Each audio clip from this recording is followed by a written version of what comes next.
আসসালামু আলাইকুম। কিছুদিন আগে আমি আপনাদের সাথে পাকা তাল থেকে তালের রস বের করে নেওয়ার সহজ পদ্ধতি শেয়ার করেছিলাম। আজকে সেই পাকা তালের রস দিয়েই তালের পিঠা বা তালের বড়া তৈরি করে দেখাবো। এই তালের বড়াটি যেমন বাইরে থেকে মুচমুচে, ভেতর থেকেও কিন্তু তেমনি সফট।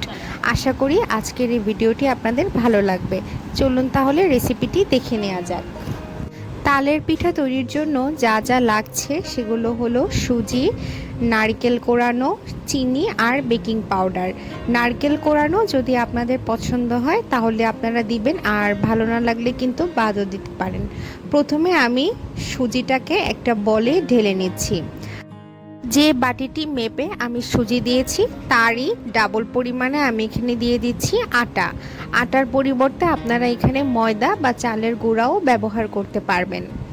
এরপরে আমি এখানে দিয়ে দিচ্ছি নারকেল কোড়ানো। আমি এখানে হাফ কাপ পরিমাণে নারকেল কোড়ানো ব্যবহার করেছি। আপনারা পছন্দ অনুযায়ী কিন্তু বাড়িয়ে বা কমিয়েও দিতে পারেন। এরপরে আমি এখানে দিয়ে দিচ্ছি স্বাদ মতো চিনি। আর মিষ্টির স্বাদটাকে ব্যালেন্স করার জন্য আমি এখানে দিয়ে দিচ্ছি 1 চিমটি পরিমাণে লবণ।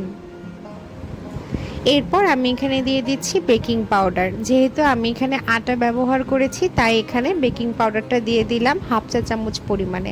আপনারা যদি চালের গুঁড়ো ব্যবহার করেন তাহলে কিন্তু বেকিং পাউডারটা না দিলেও সমস্যা নেই। এরপর আমি এখানে তালের রসটা দিয়ে দিচ্ছি। একেবারেই সব দেওয়া যাবে না, অল্প অল্প করে তালের রসটা দিতে হবে আর ডোটাকে মেখে নিতে হবে।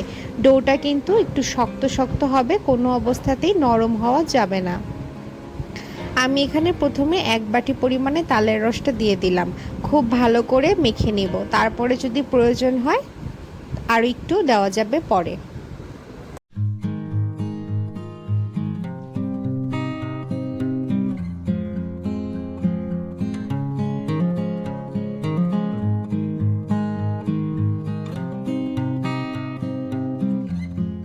ডোটাকে আমি হাতের সাহায্যে খুব ভালোভাবে মাখিয়ে নিয়েছি। অনেকেই এই ডোটাকে চামচ দিয়ে মাখিয়ে থাকেন, আমি বলবো হাতের সাহায্যে মাখিয়ে নিলেই মাখানোটা ভালো হয়। 1 বাটি পরিমাণে তালের রস দিয়েই কিন্তু আমার সুন্দর পারফেক্ট একটা ডো তৈরি হয়ে গিয়েছে, আর কিন্তু তালের রস ব্যবহার করার প্রয়োজন পড়েনি। আমি এখন এটাকে একটা ঢাকনা দিয়ে ঢেকে 10 মিনিটের জন্য রেস্টে রেখে দেব। তাতে করে কিন্তু যে সুজি ব্যবহার করা হয়েছে এখানে, সুজির দানাগুলো খুব ভালোভাবে ফুলে উঠবে। আর তালের বড়া বা পিঠাটাও কিন্তু খেতে ভীষণ মুচমুচে হবে। আবারও চলে এলাম 10 মিনিট পরে। তালের পিঠা তৈরির জন্য এখন কিন্তু ডোটা একদমই রেডি। চুলায় আমি একটি কড়াই বসিয়ে দিয়ে তেলটাকে মিডিয়াম টু হাই হিটে খুব ভালোভাবে গরম করে নিয়েছি। আর আপনারা সবসময় তালের পিঠা তৈরির জন্য পিঠাগুলোর একদম গরম তেলে কিন্তু ছাড়বেন। তেলটা গরম না হলে কিন্তু পিঠাগুলো ভেতর থেকে নরম হবে না, আর বাইরে থেকেও কিন্তু মুচমুচে হবে না।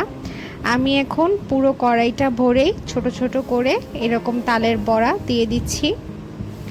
চুলার আঁচটা কিন্তু এখন মাঝারিতেই আছে। প্রতিটা সাইড ভেজে নেওয়ার জন্য 3 থেকে 4 মিনিটের মতো সময় লাগবে।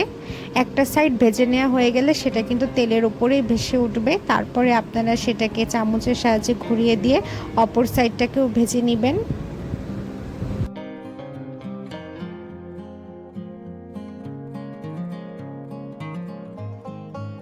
মাঝারি আছে একটা পাশ ভেজে নেওয়া হয়ে গেলে এখন আমি বড়াগুলোকে উল্টে দিচ্ছি। চুলার আঁচ কিন্তু বারবার বাড়ানো কমানোর দরকার নেই।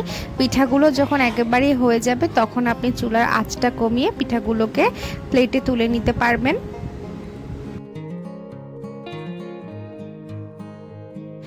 একইভাবে আমি সবগুলো তালের বড়া তৈরি করে নিয়েছি। আর এই যে দেখুন, এগুলো কিন্তু বাইরে থেকে দেখেই বোঝা যাচ্ছে কতটা ক্রিস্পি হয়েছে, আর ভেতরটাও কিন্তু অনেক সফট হয়েছে।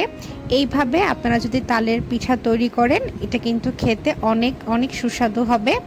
ভিডিওটি শেষ পর্যন্ত দেখার জন্য অনেক ধন্যবাদ। ভিডিওটি ভালো লেগে থাকলে আমার চ্যানেলটি সাবস্ক্রাইব করবেন। সবাই ভালো থাকবেন। আল্লাহ হাফেজ।